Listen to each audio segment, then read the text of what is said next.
Hello everyone, Jharkhand face में आपका स्वागत है। ये देवघर एयरपोर्ट की क्लिक की हुई पिक्चर है। ये बहुत शानदार पिक्चर लग रही है। इस वीडियो में हम देवघर एयरपोर्ट के बैकग्राउंड हिस्ट्री और उसके डेवलपमेंट के बारे में जानेंगे। इसको हम एक एग्ज़ाम के पर्सपेक्टिव से भी देखेंगे और इन्फॉर्मेशन के पर्सपेक्टिव से भी देखेंगे कि क्या क्या पॉसिबल क्वेश्चंस आ सकते हैं, और इन्फॉर्मेशन बेसिस से भी देखेंगे। हम सभी को पता है कि 12 जुलाई को नरेंद्र मोदी देश के पीएम इनका इनाग्रेशन करने जा रहे हैं। 12 जुलाई को बहुत ही ग्रांड इनाग्रेशन होने वाला है, ऐसा लग रहा है। तो इसके बारे में हर पॉसिबल चीज़ को, इसके बैकग्राउंड हिस्ट्री से लेकर के फोर्थ कमिंग प्लानिंग से लेकर के ये प्रोजेक्ट कैसे शुरू हुआ, इसके क्या क्या प्लान्स थे, क्या क्या पॉसिबल क्वेश्चंस इससे आ सकते हैं, इससे क्या क्या इन्फॉर्मेशंस हैं, क्या क्या इन्फॉर्मेशन गैदर्स किए जा सकते हैं, उनको हम डिटेल में देखते हैं। चलिए शुरू करते हैं। तो देवघर एयरपोर्ट को इसकी ओपनिंग तो 12 जुलाई को है, लेकिन इसकी ओपनिंग की बुकिंग जो है, बुकिंग कब से शुरू हो गई थी, अगर किसी को पता नहीं है तो 2 जुलाई से शुरू हो गई थी। 2 जुलाई से बुकिंग ओपनिंग शुरू हो गई थी। और इसकी फ़्लाइट कोलकाता से पहली फ़्लाइट होगी, कोलकाता से देवघर। देवघर एयरपोर्ट को एयरपोर्ट कोड में DGH दिया गया है। हर एयरपोर्ट का एक शॉर्ट फॉर्म होता है, जैसे रेलवे स्टेशन का एक शॉर्ट फॉर्म में शॉर्ट नेम होता है, उसी तरह एयरपोर्ट का भी एक शॉर्ट नेम होता है। देवघर एयरपोर्ट का शॉर्ट नेम DGH होता है। और इसका एक्सप्लेनेशन नेम मीन्स फुल नाम भी तक शायद नहीं दिया गया है, पता नहीं, शायद बाबा धाम दे दिया जाए या फिर बैद्यनाथ धाम दे दिया जाए। इनाग्रेशन के दिन पता चल सकता है, लेकिन देवघर एयरपोर्ट का शॉर्ट नाम, कोड नेम DGH दिया गया है। पहला एरोप्लेन फ्लाइट होगा 11:55 को, कोलकाता से खुलेगी। 11 AM को टेक ऑफ करेंगे और देवघर में कब पहुंचेंगी, 2 बजे, 16 PM मीन्स 2 बजे। 12 बजे से लेकर के 2 बजे, या फिर इसको हम लोग 16 PM भी बोल सकते हैं। 12 जुलाई को इसका इनाग्रेशन करेंगे नरेंद्र मोदी, उसके साथ union aviation minister Jyotiraditya Scindia भी रहेंगे, उसके साथ इंडियन ऑफिसर भी रहेंगे, MP MLA भी रहेंगे, और भी जितने ऑफिसर्स हैं उस दिन अवेलेबल रहेंगे। इसका हम बैकग्राउंड और उसके टाइमलाइन को देख लेते हैं देवघर एयरपोर्ट का। Deoghar airport was indeed long back due to the strategic importance for the region, however it started taking the shape in 2013. Let's go to the timeline. Progress Deoghar international airport. Last video में हमने इसको कह दिया था कि ये झारखंड का फर्स्ट इंटरनेशनल एयरपोर्ट है, लेकिन ये फर्स्ट इंटरनेशनल एयरपोर्ट नहीं है, सेकंड इंटरनेशनल एयरपोर्ट है। फर्स्ट रांची है, Birsa Munda international airport. Actually वो बहुत ओकेशनली ही यूज होता है, वहाँ से डायरेक्ट फ्लाइट नहीं है, वो डायरेक्ट कनेक्टिविटी के रूप में नहीं यूज होता है। वहाँ से दिल्ली, फिर दिल्ली से रांची, दिल्ली से फिर कोई कनेक्टिविटी के कनेक्टिंग फ्लाइट है, डायरेक्ट फ्लाइट नहीं है। 2013 में ही, मार्च 2013 में Jharkhand government has signed and memorandum of understanding with airport authority of India to develop the airport to promote the religious tourism. इस एयरपोर्ट को शुरू करने का मेन पर्पस क्या था, रिलीजियस टूरिज्म को प्रमोट करना, रिलीजियस टूरिज्म को प्रमोट करना। क्योंकि आपको पता है कि यहाँ पर 12 ज्योतिर्लिंगों में से एक है बैद्यनाथ धाम, जिसको हम लोग बाबा धाम भी बोलते हैं। बाबा धाम है, कहाँ पर है, वही देवघर में है। देवघर कहाँ पड़ता है, अगर जो झारखंड से बाहर में ये वीडियो देख रहे हैं वो झारखंड के संथाल परगना रीजन में देवघर डिस्ट्रिक्ट में पड़ता है। और इसी के साथ 12 जुलाई को ही नरेंद्र मोदी एम्स का भी उद्घाटन कर रहे हैं। तो इस बेसिस से ये बहुत इंपॉर्टेंट हो जाता है एयरपोर्ट की connectivity. Airport authority of India chairman RK Srivastava and Jharkhand chief secretary Rajiv Guba met with Devghar district official to discuss the land acquisition for the proposed airport at Kunda। ये एयरपोर्ट देवघर में भी एक लोकेशन पर है, वो झारखंड के लोगों को पता होना चाहिए एटलीस्ट। कुंडा एक प्लेस का नाम है देवघर के अंदर में। ये कुंडा एयरपोर्ट के नाम से भी जाना जाता है। शुरू में इनिशियली कुंडा के नाम से जाना गया, कुंडा एयरपोर्ट के नाम से, बाद में ये देवघर एयरपोर्ट के नाम से जाना जाने लगा। जब आप देवघर एयरपोर्ट के वेबसाइट में जाएंगे तो वहाँ मेंशन किया आपको मिलेगा कुंडा एयरपोर्ट।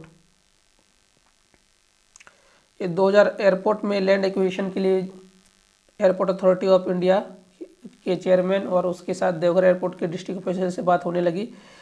फिर सिविल एविएशन ने कंफर्म किया कि मॉडर्नाइजेशन के थ्रू मीन्स मशीन के थ्रू, मॉडर्न मशीन टेक्निक के थ्रू, स्पेशल व्हीकल के थ्रू लैंड का ये एक्विजिशन किया जाए, मतलब उसका लेबलिंग और वो सब टेक्निक यूज किया जाए।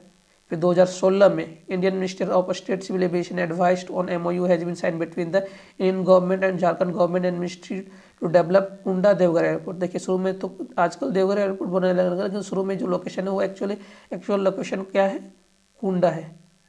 कुंडा देवघर एयरपोर्ट भी लिखा रहे तो कंफ्यूज नहीं करना है, Kunda Deoghar airport. Kunda Deoghar airport government has already commenced to step the acquisition of 603 acre of land acquisition for the project. शुरू में कितना, नवंबर 2016 में गवर्नमेंट स्टार्ट कर दिया 603 एकड़, 603.8 एकड़ जमीन इनिशिएट कर दिया एयरपोर्ट अथॉरिटी ऑफ इंडिया को लैंड एक्विजिशन को देने के लिए 603 एकड़। फिर मार्च 2016 में एयरपोर्ट अथॉरिटी ऑफ इंडिया और DRDO के बीच में एक ये होता है, MOU होता है, और इसमें 3 पार्टी हैं। ट्राइपेट MOU है, एयरपोर्ट अथॉरिटी ऑफ इंडिया है, उसके बाद DRDO है, उसके बाद झारखंड गवर्नमेंट है, इसलिए ट्राइपेटी एग्रीमेंट है। देवघर एयरपोर्ट, ये तीनों के बीच का एग्रीमेंट होता है, ये भी क्वेश्चन में पूछा जा सकता है। मार्च 2017 में एग्रीमेंट होता है, ये ट्राइपार्टी एग्रीमेंट है। मार्च 2017 में एग्रीमेंट होता है, ये ट्राइपार्टी एग्रीमेंट है। Airport authority of India, DRDO और झारखंड गवर्नमेंट के बीच में एग्रीमेंट होता है।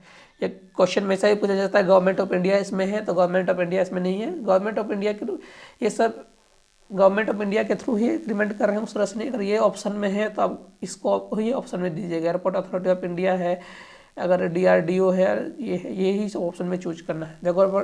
Deoghar airport expand and upgrade airport handle, इसमें से 2 एयरक्राफ्ट है, एयरक्राफ्ट के टाइप है A320 और C130। ये बड़े एयरक्राफ्ट के टाइप है, कमर्शियल एयरक्राफ्ट के टाइप है। इसको हैंडल करने के लिए भी एयरक्राफ्ट को, मतलब एयरपोर्ट को अपग्रेड किया गया। मतलब इस तरह से देवघर एयरपोर्ट को एक्सपेंड करने का, मतलब बनाने का कोशिश किया जा रहा था कि ये दोनों एयरक्राफ्ट को भी वहाँ पर ये किया जा सके, हैंडल किया जा सके। तो शुरू में हमने कितना बोला, 603.8, लेकिन इनिशियली झारखंड गवर्नमेंट एक्वायर 600.3 एकड़। ये एक ऑफिशियल डाटा है, आप वेबसाइट पर जाकर के चेक कर सकते हैं। 600.3 एकड़ acquire airport expansion adding to the existing 53.4 एकड़ साइट। बाद में बोला गया कि 53.4 एकड़ बाद में उसको ऐड किया जाएगा। The land will be handed over to the airport authority of India. Airport authority will be developed and go into the operation over in 2 year. बोला गया कि 2 ईयर के अंदर में ये airport authority of India operation शुरू कर देंगी, मतलब ये एयरपोर्ट ऑपरेशनल हो जाएगा। Chief minister Raghubar Das along with the union minister of state for civil aviation Jayant Sinha and other witness the MOU expansion project Deoghar airport. ये उस समय का इमेज है, रघुवर दास है। फिर 2017 में airport authority of India plan to develop the Kunda airport. देखिए फिर से कुंडा एयरपोर्ट लिखा हुआ है तो कंफ्यूज नहीं करना है। टू जॉइंट सिविल एविएशन, वही aircraft 320 aircraft and defence research development organisation to estimate the project का estimate required fixed cost investment of 401.32 crore, 401.32 crore का इन्वेस्टमेंट कॉस्ट किया गया। फिक्स कॉस्ट अगर हम उसको बिलियन में बोले तो 4.01 बिलियन, बिलियन भी पूछा जा सकता है, या तो ये एस्टिमेट किया गया शुरू में इतना आएगा 401.32 करोड़ या फिर 4.01 बिलियन। किसके द्वारा एस्टिमेट किया गया? प्रोवाइडेड DRDO और झारखंड गवर्नमेंट और एयरपोर्ट अथॉरिटी ऑफ इंडिया के द्वारा। फिर 2018 में जनवरी, Indian minister of state civil aviation Jyotiraditya Scindia stated that construction work of develop Kunda Deoghar airport has been commenced. Means start कब हो जाता है? स्टार्ट हो जाता है जनवरी 2018 में। सितंबर में एस्टिमेट लगा लिया गया कि 401.32 करोड़ लेगा। जनवरी 2018 में ये स्टार्ट हो जाता है कंस्ट्रक्शन। उसमें के जयंत सिन्हा एविएशन मिनिस्टर थे। प्रोजेक्ट उसमें स्टार्ट हो जाता है जनवरी में। और इनिशियल इन्वेस्टमेंट जो रिक्वायर्ड होता है 200 crore. Mister Sinha project would be required an investment of 200 crore and 2 billion, या फिर बोले तो 200 करोड़ या 2 बिलियन बोले। Construction were expected to be complete by 2020। बोला गया था कि 2020 तक ये कंप्लीट हो गया है, लेकिन अभी तो हम लोग देख सकते हैं कि बहुत लेट से, पेंडेमिक के कारण बहुत लेट हो गया है। मई फिर 2018, जनवरी शुरू कब हुआ था ये भी क्वेश्चन में पूछा जा सकता है। कंस्ट्रक्शन वर्क शुरू कब हो गया, यहाँ से भी क्वेश्चन पूछा जा सकता है। 2018 में प्रोजेक्ट कितना का है, एस्टिमेट कितना बनाया गया है? 401.32 करोड़। यहाँ से भी क्वेश्चन पूछा जा सकता है। फिर prime minister Narendra Modi inaugurated the Kunda Deoghar airport development project. कौन डेवलपमेंट प्रोजेक्ट का ये इनागोरेशन कौन किया? प्रोजेक्ट जो शुरू हुआ नरेंद्र मोदी ने ही किया था। The project is a joint venture. किसका ये, किसके किसके बीच का जॉइंट वेंचर है, ये भी क्वेश्चन पूछा जा सकता है। ये तो एग्रीमेंट तो 3 पार्टी के बीच हुआ है, लेकिन जॉइंट वेंचर किसके किसके बीच का है? एयरपोर्ट अथॉरिटी ऑफ इंडिया और झारखंड गवर्नमेंट के बीच का जॉइंट वेंचर है। यहाँ से भी एक क्वेश्चन पूछा जा सकता है। फिर 2019, जनवरी 2019 में Jharkhand chief minister Raghubar Das reported construction work for the development of Kunda Deoghar airport expected to be completed in February 2020, जो कि पॉसिबल तो हुआ नहीं। फिर से सितंबर 2020, Indian minister of state and civil aviation Hardeep Singh Puri announce that the airport is expected to be record launch of service in early November, जो भी पॉसिबल हुआ नहीं। 2021, Indian minister of state civil aviation Hardeep Singh Puri again announce the Kunda Deoghar airport would be completed and commission soon as it already got delayed due to the ongoing pandemic. हाँ, ये सब delayed हुआ लेकिन possible नहीं हो पाया। ये सब सारे टाइमलाइन को देख लेते हैं हम लोग। फिर inauguration of Deoghar airport approach road by the opposition party BJP के द्वारा। देवघर एयरपोर्ट का जो अप्रोच रोड है उसको नरेंद्र मोदी के नाम से रखा गया है। ये भी एक क्वेश्चन पूछा जा सकता है। किसके द्वारा इनागोरेट किया गया? बीजेपी के द्वारा इनागोरेट किया गया है। अरे किसके नाम पर है ये इनागोरेशन? यहाँ से भी क्वेश्चन पूछा जा सकता है। अप्रैल 2022, लाइसेंस इशूड बाय। लाइसेंस का इशू किया गया अप्रैल 2022 में। ये इस साल का ये है अपडेट है। यहाँ से भी क्वेश्चन पूछा सकता है। License issued by DJCI director general of civil aviation. DJCI director general of civil aviation.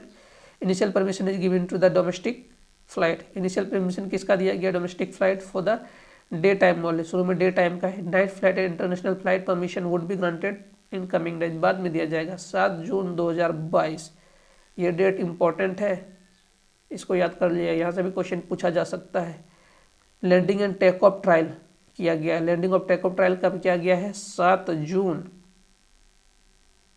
2022 को। Conducted successful 180 meter 180 seater of IndiGo flight, 180 seater of IndiGo flight के द्वारा। इंडिगो फ्लाइट के द्वारा 7 जून इंडिगो फ्लाइट के द्वारा एक 180 सीटर। ये question यहाँ से पूछा जा सकता है। 7 जून को क्या गया है? Successful trial. Kunda airport expansion. शुरू में Kunda airport expansion. Kunda Deoghar airport has been proposed to develop as a commercial airport based on the existing air strip in Kunda. Airport authority of India propose to upgrade the airport at the cost of 400 crore. इसका estimate इतना लगाया गया था। Main purpose of expansion is the non military purpose के लिए। इसमें air 320 Airbus का use किया जाएगा। कमर्शियल एयरक्राफ्ट है। Commercial category aircraft at Kunda aircraft. The upgrade includes. Upgrade में क्या क्या किया जाएगा? द रनवे का लेंथ कितना किया जाएगा? 250 मीटर तक रनवे का लेंथ किया जाएगा। 250 नहीं, 2500 मीटर मीन्स 2.5 किलोमीटर तक, 2500 मीटर तक रनवे का लेंथ किया जाएगा। किसके लिए? एयर 320 एयरक्राफ्ट को। ये कमर्शियल कैटेगरी का एयरक्राफ्ट है, उसको ये करने के लिए। और इसकी चौड़ाई कितनी होनी चाहिए, 45 मीटर। यहाँ से भी क्वेश्चन पूछा जा सकता है। कंस्ट्रक्शन ऑफ 4000 स्क्वायर मीटर और 43,000 स्क्वायर फीट टर्मिनल बिल्डिंग, ये जहाँ पर यात्री लोग रुकते हैं या फिर उसको टर्मिनल बिल्डिंग बोलते हैं, उसका स्क्वायर फीट में कितना एरिया होना चाहिए, 43,000 स्क्वायर फीट। ए मोबाइल एयर ट्रैफिक कंट्रोल, ये सब होना चाहिए। उसके बाद एप्रॉन विथ पार्किंग कैपेसिटी, जो A320 एयरक्राफ्ट होगा उसको रखने के लिए भी एक पार्किंग कैपेसिटी होनी चाहिए कि कम से कम 2 इस तरह के एयरक्राफ्ट को रखने की कैपेसिटी होनी चाहिए। टैक्सी वे एंड आइसोलेशन वे होना चाहिए, टर्मिनल बिल्डिंग होना चाहिए, 6 चेक इन काउंटर होना चाहिए। चेक इन काउंटर कम से कम कितना होना चाहिए, 6 check in counter. Peak hour में 200 पैसेंजर को हैंडल करने की कैपेसिटी होनी चाहिए। कुंडे एक्सपेंशन के लिए ये सब उतना इम्पोर्टेंट नहीं है, लेकिन ये वाला इम्पोर्टेंट है। कम से कम AR320 ये कमर्शियल एयरक्राफ्ट को रखने के लिए कितना ये होना चाहिए, पार्किंग 2 होना चाहिए। आज कितना चेक इन काउंटर होना चाहिए, झारखंड में ये सब एक सवाल पूछा जाता है, कोई ठिकाना नहीं है सबका। 2 बैगेज अराइवल कन्वेयर बेल्ट होना चाहिए और सोलर पावर सिस्टम होना चाहिए, थोड़ा सा पूछा जा सकता है। करंट में द करंट 53.4 एकड़ airport expected will be expanded to 54, जो अभी टोटल 654.10 एकड़ में नहीं है, इसमें से 53.41 एकड़ घटा दीजिए, इतना को बाद में एक्सपेंड किया जाएगा full fledge capacity air arrival पर, इसको ये किया जाएगा। The Jharkhand government and airport authority of India will contribute, means इसमें कंट्रीब्यूशन है झारखंड गवर्नमेंट का 50 करोड़ और एयरपोर्ट अथॉरिटी ऑफ इंडिया का 50 करोड़ एंड DRDO का 50 करोड़, सॉरी 200 करोड़। ये इन्वेस्टमेंट का, इससे भी क्वेश्चन पूछा जा सकता है, तो वेरी इंपॉर्टेंट है, वेरी इंपॉर्टेंट है, इसमें से क्वेश्चन पूछा जा सकता है। झारखंड गवर्नमेंट का 50 crore, airport authority of India का 50 करोड़, DRDO का 50 करोड़। रिमेनिंग अमाउंट कितना था हमारा, 400 करोड़ के आसपास बोला गया था हमारे, इसमें तो 250 करोड़ है। रिमेनिंग 200 करोड़ का इसमें बोला गया था कि इन्वेस्टमेंट और चाहिए, उसके लिए लगभग और इन्वेस्टमेंट यहाँ पे गवर्नमेंट से लिया गया होगा। एक्सक्लूडिंग 543 एकड़ लैंड, द रिमेनिंग 669 एकड़ land will be given to the airport authority of India on lease of 30 year, ठीक ना, 30 ईयर के लीज पर दिया गया है। ये भी क्वेश्चन पूछा जा सकता है। ₹1 पर ईयर, ₹1 पर ईयर के लीज पर दिया गया है। कैसे, ₹1 पर ईयर, 30 साल के लीज पर ₹1 के लीज के हिसाब से दिया गया है। झारखंड गवर्नमेंट ने ऑलरेडी ट्रांसफर्ड इतना एकड़ ऑफ लैंड टू द इतना, कितना भी ट्रांसफर कर दिया है। लेटेस्ट ये क्या अपडेटेड डाटा में अभी दिया रहा है 635.97 एकड़ 30 साल के लिए दिया गया है, ₹1 के लीज के हिसाब से। द स्टेट एक्वायर 437 एकड़ of land for the purpose and a sum of 426 crore has been given to the compensation. Compensation के रूप में स्टेट को कितना मिला है, 426.66 करोड़ रुपया कंपनसेशन, मतलब लैंड लीज का कंपनसेशन के रूप में इसको इतना मिला है। यहाँ से भी क्वेश्चन पूछा जा सकता है, ये भी इम्पोर्टेंट है।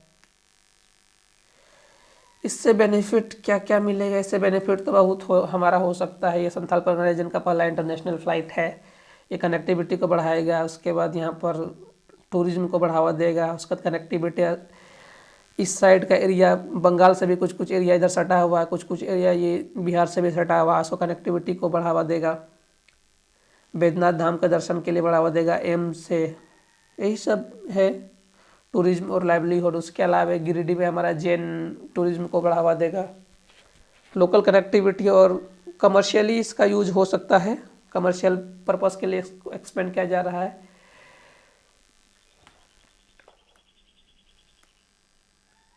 फ्यूचर फैसिलिटी है देवघर एयरपोर्ट, इसको फ्यूचर फैसिलिटी, जैसे ही ये देवघर एयरपोर्ट यहाँ ये होता है, उसको यहाँ पर एक म्यूनिसिपल कॉरपोरेशन में यहाँ के एरिया को 7 कलर जोन में डिवाइड कर दिया जाता है। ये भी इम्पोर्टेंट हो जाता है कि यहाँ पर अब जो भी कंस्ट्रक्शन होगा यहाँ पर विदाउट परमिशन से नहीं किया जा सकता है। The maximum height of building 265 meter above sea level से यहाँ नहीं होना चाहिए। येलो जोन में 7 कलर जोन में बांटा गया है। In red category no civil work can be taken place without permission of airport authority of India. Red colour zone में तो कोई सिविल वर्क बिना परमिशन के हो ही नहीं सकता। येलो कलर जोन का मैक्सिमम हाइट कितना है? 265 मीटर। कहाँ से? सी लेवल से। पिंक कलर जोन का 275 मीटर है, 285 मीटर है ग्रे जोन का, 285 मीटर, 295 मीटर है ब्लू जोन का, 335 मीटर है ऑरेंज जोन का, 355 मीटर है ग्रीन जोन का, 385 मीटर है लाइट ब्लू जोन का।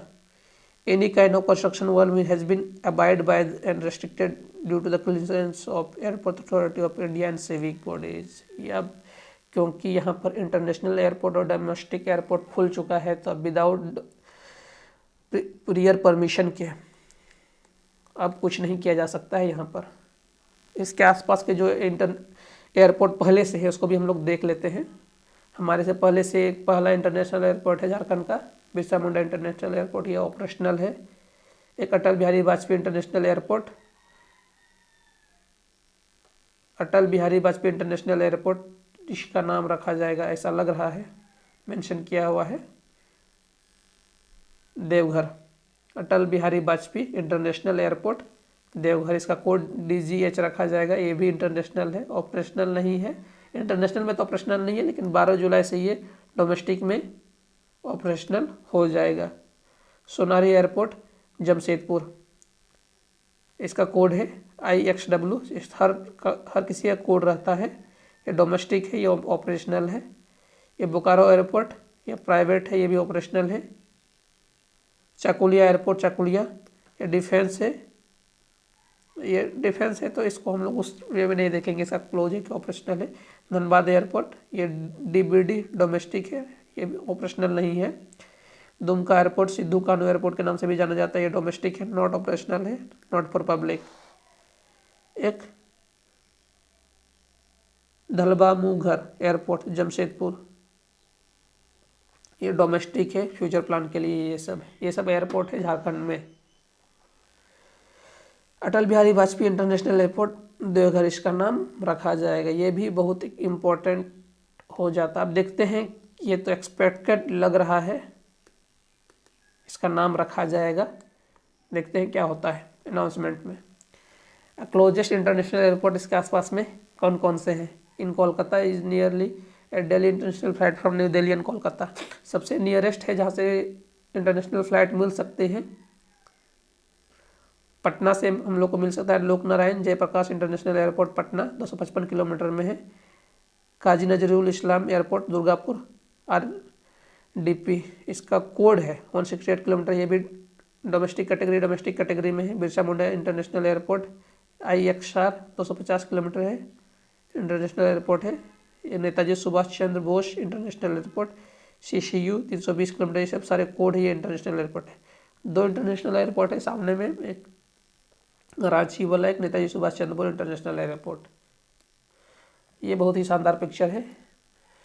तो ये सब इन्फॉर्मेशन एग्जाम में पूछे जा सकते हैं। इन्फॉर्मेशन बेसिस के लिए आपका वीडियो था। आप इस वीडियो को ज़्यादा से ज़्यादा शेयर करें, लाइक करें, सब्सक्राइब करें।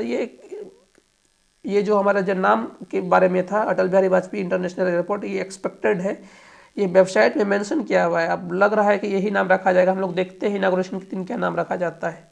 अगर ये वीडियो आपको पसंद आता है तो प्लीज़ लाइक शेयर और सब्सक्राइब करें। अगर आपको ये वीडियो पसंद आया तो प्लीज़ अपना व्यू कमेंट सेक्शन में ज़रूर दें और इसे ज़रूर शेयर करें। धन्यवाद।